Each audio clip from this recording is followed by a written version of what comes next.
Convido a igreja a se colocar em pé, em reverência à palavra do Senhor.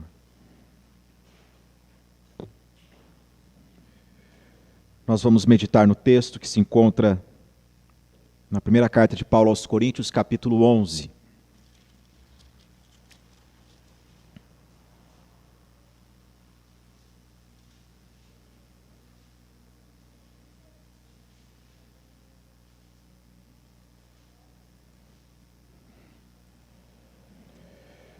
Coríntios capítulo 11, nós vamos ler dos versos 23 em diante, esse texto conhecidíssimo que nós meditamos no culto de Santa Ceia. Vamos extrair lições para a nossa vida de obediência ao Senhor nosso Deus. Diz-nos assim a palavra do Senhor, 1 Coríntios 11, 23.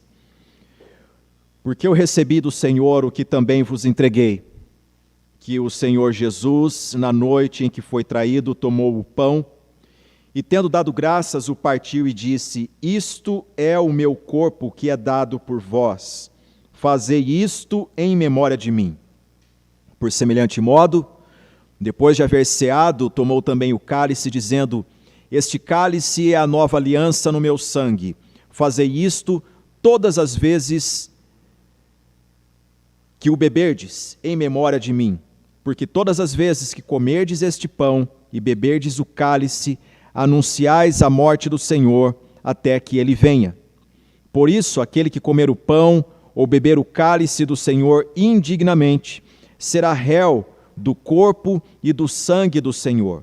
Examine-se, pois, o homem a si mesmo, e assim coma do pão e beba do cálice. Pois quem come e bebe sem discernir o corpo, come e bebe juízo para si.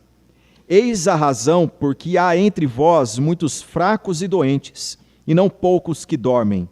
Porque se nos julgássemos a nós mesmos, não seríamos julgados. Mas quando julgados, somos disciplinados pelo Senhor, para não sermos condenados com o mundo. Assim, pois, irmãos meus, quando vos reunis para comer, esperai uns pelos outros. Se alguém tem fome, coma em casa, a fim de não vos reunirdes para juízo. Quanto às demais coisas, eu as ordenarei quando for ter convosco. Oremos. Senhor, bendito seja o teu nome. Graças te damos por tua santa palavra. Palavra de Deus, palavra do Senhor, sopro divino para a nossa vida. Pedimos a ti, ó Deus, perdão pelos nossos pecados. Pedimos a ti, ó Deus, ministração especial agora para que nosso ouvido não fique obstruído ao fluir da tua palavra, que a tua palavra penetre ao nosso coração e nós vivamos em santidade e justiça diante de Deus e dos homens. Assim oramos no nome santo de Jesus. Amém. Amém. Os irmãos podem se sentar, por gentileza.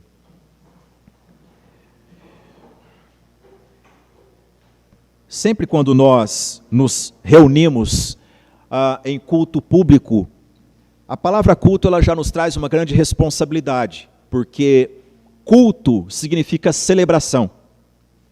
E nós celebramos a partir de uma viva convicção, de alegria, de um fato que aconteceu na nossa vida. Mesmo quando nós celebramos a alegria de outrem, é porque isso nos toca.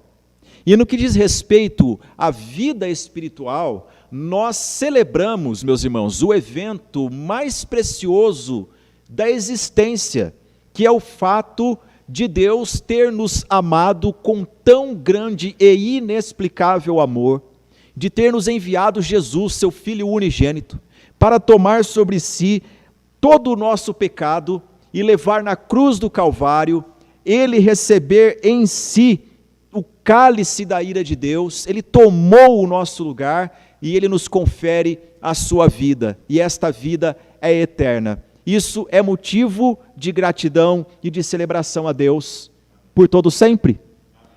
Isto é o Evangelho. Todavia, há uma dificuldade quando as pessoas do mundo todo olham para a igreja hoje em dia, elas não consegue identificar o que nós celebramos. E isso é uma advertência para nós. Nós falamos para as pessoas: eu vou ao culto público. A nossa vida é um culto. Nós cultuamos a Deus o tempo todo. E é ordenança do Senhor que nós estejamos em comunhão santa no culto público, na sua casa. A igreja é a casa de Deus, assim nos diz Paulo a Timóteo. E quando o mundo olha para nós, eles perguntam o que eles celebram. Qual é a verdade que ocupa o coração desse povo que os faz celebrar? Meus irmãos, aqui nós temos o escopo da nossa alegria. E quando nós estamos junto à mesa do Senhor, nós devemos ter esta clara verdade, é que estamos celebrando o fato de termos sido transportados do reino das trevas para o reino do Filho do seu amor, como diz Colossenses. E agora nenhuma condenação mais há para aquele que está em Cristo Jesus, porque a lei do Espírito e da vida que há em Cristo Jesus nos libertou da lei do pecado e da morte. Isto é a razão da nossa celebração. Todavia, Corinto era uma cidade portuária, uma cidade superpopulosa do mundo antigo, e essa cidade chamada Corinto, ela ficava numa região em que o mundo todo passava por ali. E eu não sei se vocês já tiveram oportunidade de conversar com pessoas, ou talvez aqui entre nós haja quem tenha morado em região litorânea, mas eu tenho familiares que moram na região da Bacia de Santos, e eles contam às vezes experiências interessantíssimas de contato com pessoas de países que nós ouvimos falar longínquamente, pessoas da Malásia, pessoas das regiões do interior da China, pessoas das Ilhas Fiji. Nas regiões portuárias, o mundo, ele toca com facilidade, e Corinto era um lugar assim. Corinto recebia influência de todos os lugares, mas houve um momento em que o Senhor usou um homem chamado Paulo para pregar o evangelho ali. E é interessante que Atos dos Apóstolos nos diz que naquela localidade Paulo sofria muito, mas o Senhor Jesus, que vive para todo sempre, como nós estamos estudando na escola dominical, a ressurreição do Senhor Jesus e a sua revelação em Atos, o Senhor se revelou a Paulo e disse: Paulo, fale e não te cales, pois tenho muito povo nesta cidade. Que coisa maravilhosa isso. Imagine só, Paulo sofrendo, os algozes sobre ele, pedras vindo sobre ele, acusações, calúnias, mas Jesus aparece para ele numa visão e diz: fale, não te cales, pois eu tenho muito povo nesta cidade. Sabe o que nos faz pregar? É isso. Sabe o que me faz ser pastor aqui na região de Butantã, aqui em Jardim Bonfilhole? É isso. É que Jesus tem muito povo nessa região. Sabe o que nos faz ter culto aqui? É isso. É que Jesus nos revela: eu tenho muito povo nessa localidade. E foi assim que a igreja em Corinto foi plantada, nesta convicção. Jesus mandando Paulo: fale, não te cales, tenho muita gente nessa localidade. Meus irmãos, Corinto emergiu dessa forma. A igreja em Corinto emergiu dessa forma. Por isso nós temos essa carta aos Coríntios.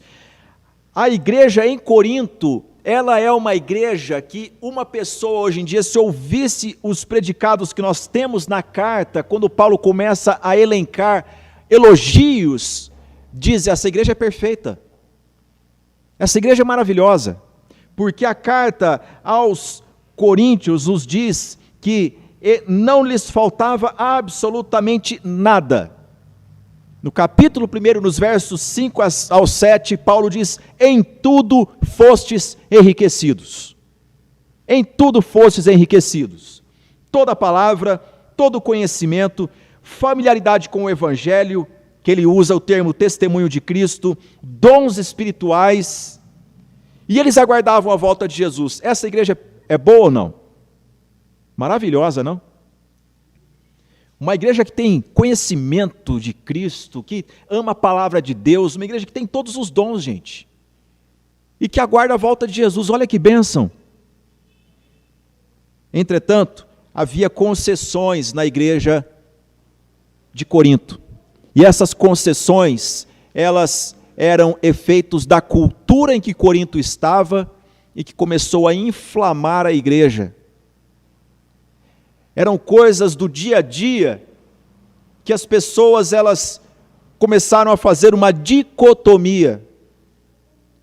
Começaram a passar uma lâmina na vida e fazer uma separação do tipo, isso aqui é vida espiritual, agora isso aqui é a minha vida material. Isto aqui é minha vida com Deus, agora isto aqui é o meu dia a dia. Há uma diferença entre as duas coisas. Quando nós fazemos essa dicotomia, meus irmãos, grandes problemas surgem. Grandes problemas surgem. Vocês já viram comportamentos de pessoas que falam assim, em casa eu ajo assim, mas fora eu faço assim? Não é estranho? A igreja aos Coríntios começou então a fazer uma dicotomia tal que inflamou a igreja. Paulo então começou logo no primeiro capítulo a corrigi-los, dizendo que eles não tinham a mesma mentalidade. Paulo chega a rogar dizendo para que eles tenham o mesmo pensamento, a mesma mentalidade. Eles tinham dificuldade de harmonizar o pensamento para o bem do que Cristo deseja para a igreja. Paulo disse que eles valorizavam a pompa do falar e não a simplicidade. Paulo disse que como resultado não podia dar a eles alimento sólido. Paulo disse no capítulo 3, versículo 18, que a igreja passou a ser um ambiente do saber humano. Paulo disse que a igreja passou a ser uma plataforma de autoridade antibíblica. Quem é que é com aquele ou esse, mas não julgavam a partir da autoridade que Deus havia constituído sobre Paulo. Paulo também adverte a essa igreja que ela passou a tolerar a imoralidade sexual a tal ponto que eles sabiam de um caso de uma pessoa que estava tendo uma relação incestuosa e não corrigiam.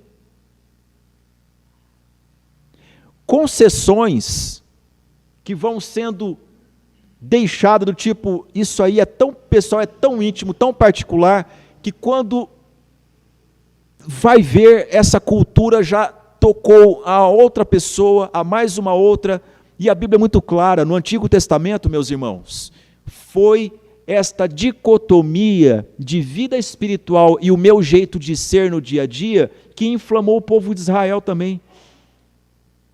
Não expulsaram as nações inimigas, como Deus havia ordenado, porque diziam, não, eles têm uma cultura, eu também tenho a minha, e foram tolerando, até o momento em que Paulo, ele utiliza de um adjetivo, dizendo, vocês estão sendo carnais, vocês estão fazendo uma divisão na vida de vocês, que eu não tenho como dizer outra coisa, vocês estão sendo carnais.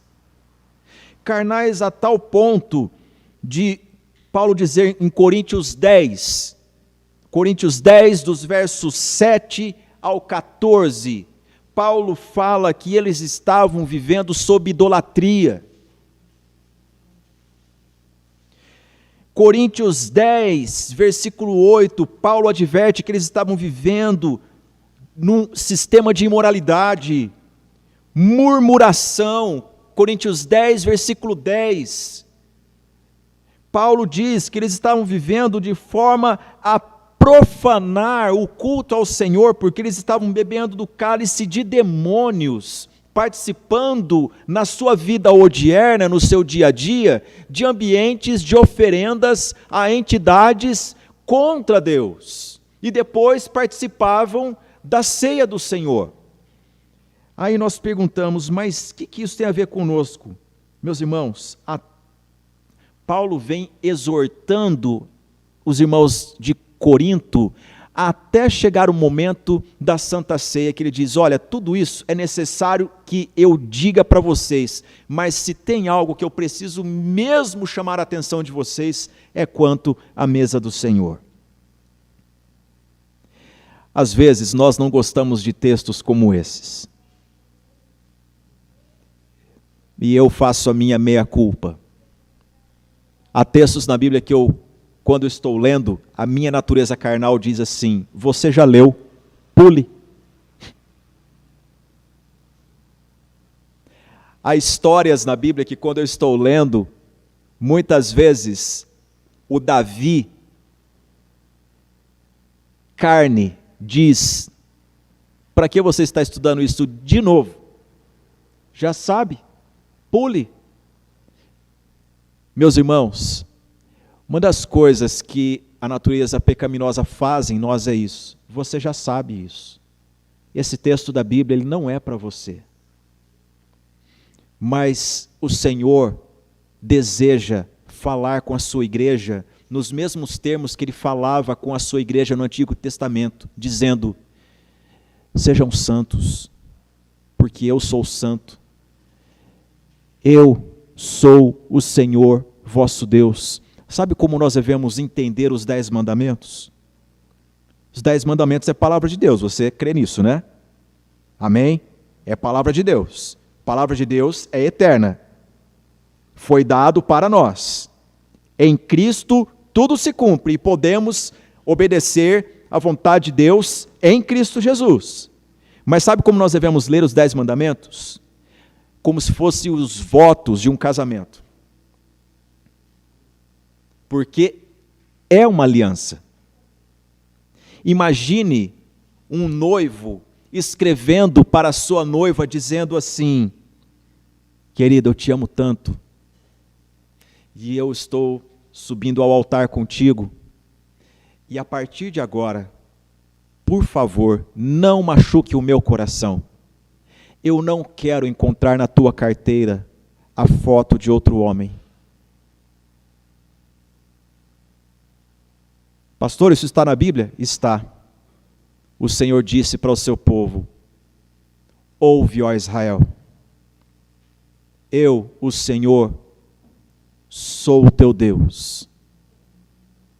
Não terás outros deuses além de mim. Quando nós nos esquecemos disso e recorremos a outras fontes de devoção, de entregar o nosso coração, nós estamos trazendo outra foto e colocando na nossa carteira, e isso fere o coração daquele que mais nos ama. E o que nós estamos celebrando aqui? O amor de Deus em Cristo Jesus por nós. E nós não podemos carregar não é na nossa carteira, no nosso coração, uma outra imagem. E Paulo, ele chega nesse ponto dizendo: eu não posso deixar de tocar nesse assunto com vocês. E como ele trata isso? Ele diz no versículo 23, porque eu recebi de quem? Do Senhor. Primeira coisa que nós devemos nos lembrar, meus irmãos, é que a mesa do Senhor, ela não é tradição histórica da igreja e por isso nós devemos cumprir. A mesa do Senhor é mandamento do Senhor Jesus Cristo.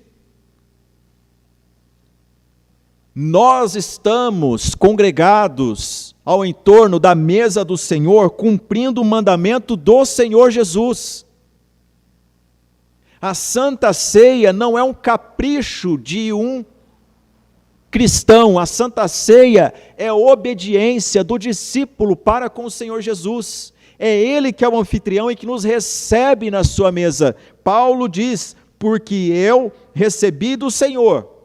E por que ele chega nesse tom? Porque os irmãos de Corinto estavam utilizando da Santa Ceia, que era uma mesa frugal, que era preparada em toda festa do carisma, do culto. As pessoas, elas tinham um jantar, se alimentavam, comiam, elas bebiam, elas voltavam para suas casas. Neste ambiente de culto, algumas pessoas tinham ali a sua única esperança de dessedentar, de saciar, de satisfazer a sua fome, e elas iam para a igreja.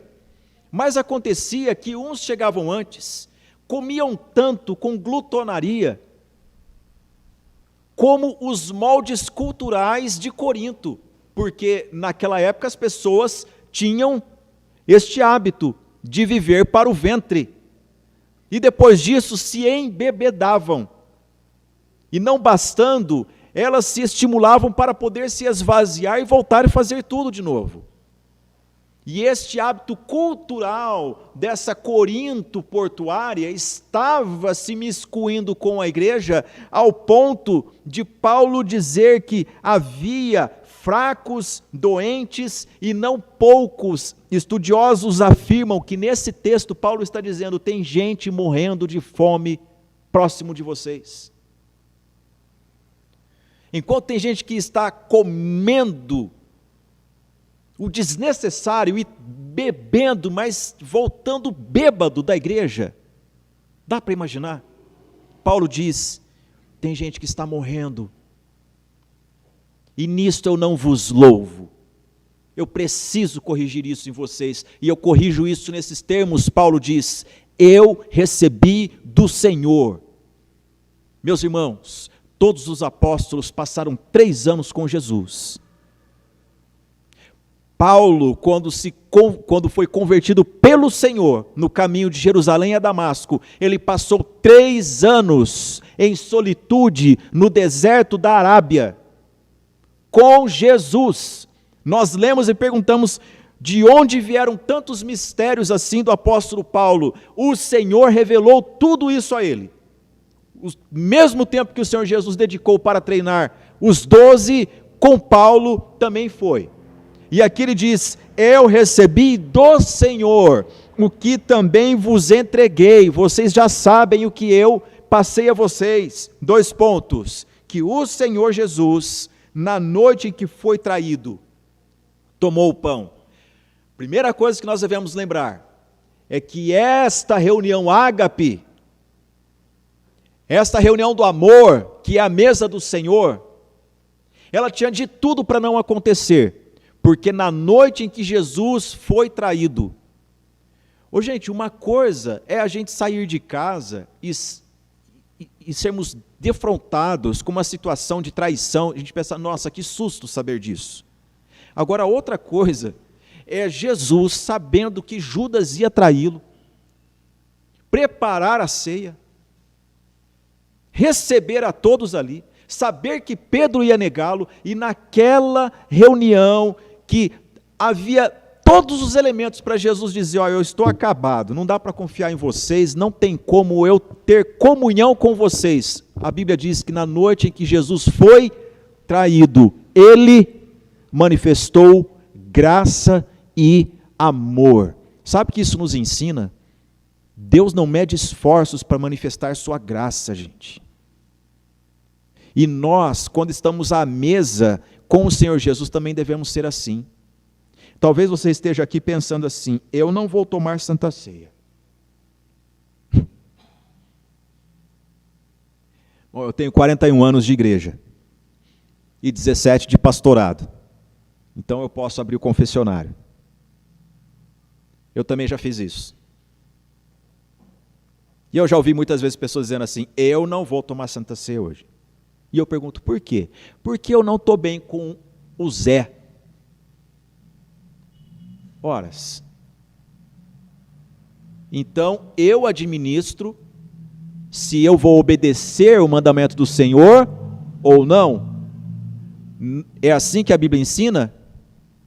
Aí nós perguntamos, vamos imaginar: mas por que você está assim com o Zé? Porque ele me traiu, porque eu não confio nele, porque ele machucou o meu coração. Pois é, a Santa Ceia, ela emana de uma declaração que nivela todos nós debaixo de uma condição de obediência ao amor maior manifestado por Cristo, que na noite em que Jesus foi traído, ele não foi instrumento outro, ele foi unicamente canal da graça de Deus, ele decidiu amar. Quem poderia puxar a toalha da mesa disse: vou celebrar a graça e o amor. Logo, não há nenhum de nós que possa se esquivar de pedir perdão a Deus pelos nossos pecados, pedir perdão ao nosso irmão, liberar perdão ao nosso irmão, para obedecer esta ordenança, participar da mesa do Senhor. Não é se eu quero ou se eu sinto bem, é o que Jesus manda. E olha o que o texto diz: tomou o pão e, tendo dado graças, o partiu e disse: isto é o meu corpo.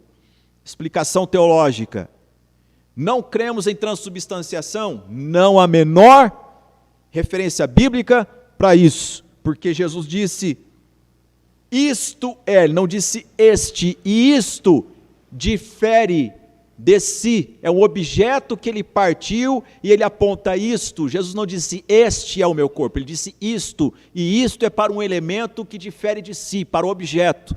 O pão não se transforma no corpo de Cristo, ele representa o corpo de Jesus. Isto é meu corpo que é dado por vós, fazei isto. É opcional, gente? Não, né? Fazei isto em memória de mim. Por que nós participamos da mesa? Porque nós temos em mente o que Jesus fez por nós, a partir da noite em que ele foi traído. Por semelhante modo, depois de haver ceado, tomou também o cálice, dizendo: este cálice é a nova aliança no meu sangue. Todas as alianças foram propostas pelo Senhor Deus, e todas elas no Antigo Testamento foram quebradas pelo homem, pecador e ingrato. Mas aqui Jesus diz: celebrem, porque esta é a nova, é a no meu sangue, é de Deus homem, fazendo aliança com Deus Pai, e esta aliança é inquebrável. Nós estamos aqui pelos méritos da nova aliança, não é se nós somos bonzinhos ou não, todos somos pecadores, e podemos ter pecado, podemos ter chegado até esse ambiente aqui altivos, mas a graça de Deus nos humilha e diz para que nós nos quebrantemos e busquemos a graça perdoadora do Senhor.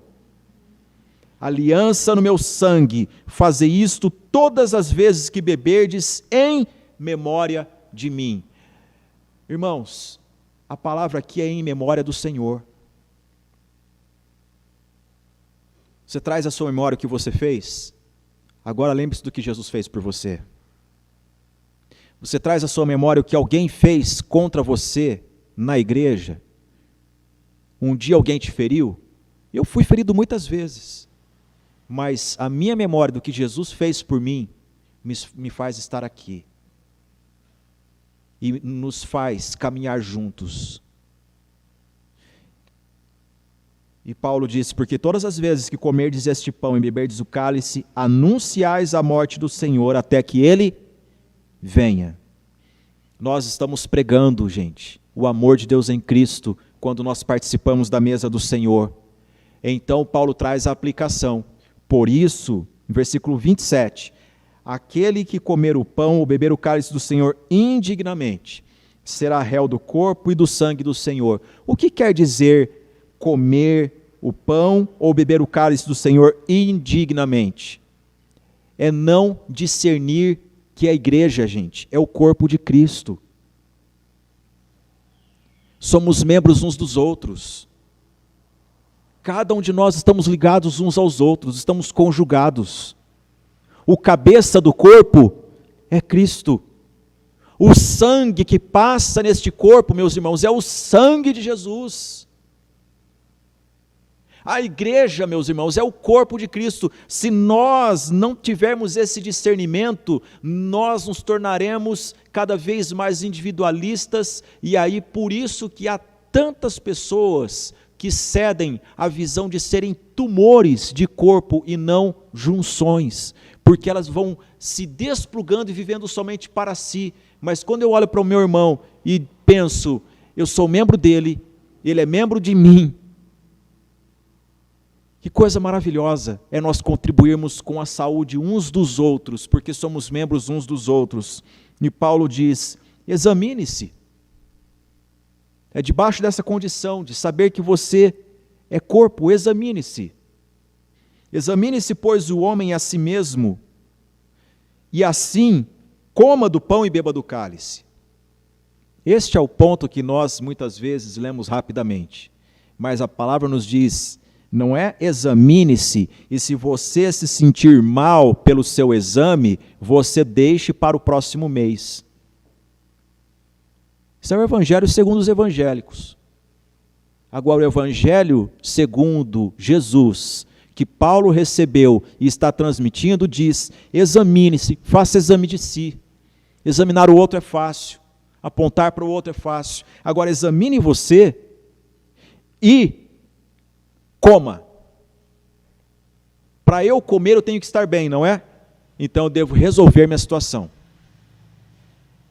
E devo me propor diante do Senhor Deus, diante da mesa do Senhor: Senhor, eu vou participar da tua mesa sim, em nome de Jesus. E eu vou procurar o Zé, e eu vou pedir perdão para ele em nome de Jesus. E se eu tiver feito mal para ele, eu vou reparar esse problema.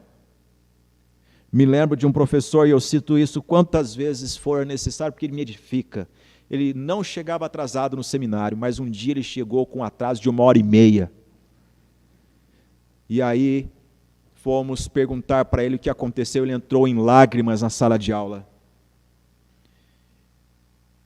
Perguntamos se estava tudo bem com ele, se ele tinha sido assaltado, qualquer coisa assim.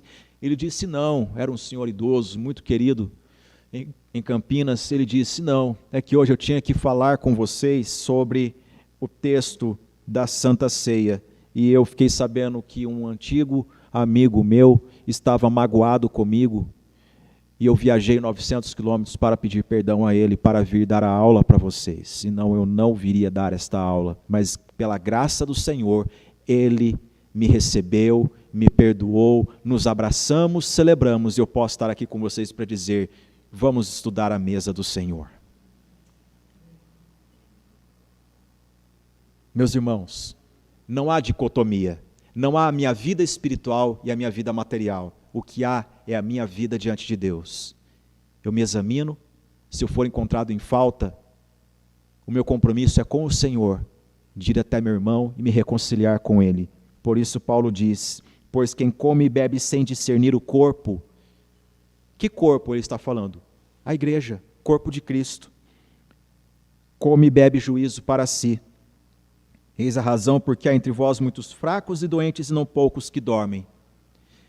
E aí vem a aplicação: porque se nos julgássemos a nós mesmos, não seríamos julgados. Mas quando julgados, somos disciplinados pelo Senhor. O julgamento que Paulo está falando aqui está ligado ao exame de si. Mas este exame é como? É neste Espírito que habita em nós, que é o Espírito Santo. Não é o Espírito humano, mas é o Espírito Santo que nos coloca no lugar devido como corpo e nos faz pensar se nós estamos contribuindo para quem é membro deste corpo. Quando julgados, somos disciplinados pelo Senhor para não sermos condenados com o mundo. Verso 33, assim, pois, irmãos meus, quando vos reunis para comer, esperai uns pelos outros. A instrução para este momento, nós já sabemos. Quando os obreiros passarem, nós vamos tomar os elementos, nós vamos esperar uns pelos outros. Mas é sobre isso que Paulo está dizendo? Não. Ele está dizendo o seguinte: quando vocês se reunirem para a Santa Ceia, não vá comendo um na frente do outro, para que depois o irmãozinho que chegar por último, que tem fome, que não tem nada em casa, ele chegue à mesa, foi consumida e não tenha nada para ele. Façam o seguinte: reúnam-se e esperem todos chegarem. E quando todos chegarem, aí vocês celebrem a mesa do Senhor e todos serão supridos e sairão alimentados. Como que nós vivemos isso hoje em dia? Olha aqui para mim todos vocês. Está faltando alguém aqui hoje? Está faltando alguém da tua família aqui hoje? Vou melhorar a minha pergunta. Está faltando alguém aqui na igreja que você sabe que um dia saiu daqui magoado, ferido? Ninguém foi atrás. Essa pessoa tem uma fome que ela não vai ser satisfeita em outro lugar. Fome de comunhão. Quando nós nos reunimos, nós devemos esperar uns pelos outros. Sabe qual é o nosso problema como igreja hoje em dia, meus irmãos? Nós não esperamos por ninguém. Nós queremos nos ver. É como se fosse um espelho. Eu quero me ver lá e depois, quando acabar, eu quero me ver em casa. Mas eu não espero ver a outrem. Isso é pecado. Na noite em que Jesus foi traído, ele foi esperando ver Pedro, Tiago, João, Tomé, Mateus, Bartolomeu, todos eles ali. Quando nós nos reunimos, nós esperamos uns pelos outros. Há alguém que você há muito tempo não espera, e essa pessoa poderia estar aqui conosco hoje. Eu sei que o Espírito Santo está revelando no seu coração nomes e pessoas. E eu vou te dizer uma coisa, se ele apresenta na tua mente, é porque você tem uma incumbência diante do Senhor, de ir ao encontro dessas pessoas e repartir o pão, porque comunhão é repartir o pão, é estarmos juntos na presença do Senhor. Irmãos, a mesa do Senhor, na igreja primitiva, ela não acontecia uma vez por mês, ela acontecia sempre, sempre, sempre. Há países e há lugares no Brasil que fazem isso. Todo culto tem Santa Ceia. Porque é a única oportunidade de pessoas se alimentarem. Eu quero convidar você a esse gesto. Quando a Bíblia diz, assim, pois, irmãos meus, quando vos reunis para comer, esperai uns pelos outros. Você espera quem? Ou uma outra pergunta, a quem você não espera mais, porque faz tanto tempo que não aparece, que você já nem espera mais. E hoje o Espírito Santo diz para você, seja instrumento de Deus, levante-se, vá ao encontro desta pessoa, seja você o bom samaritano, pensa ali as feridas, seja instrumento de Deus.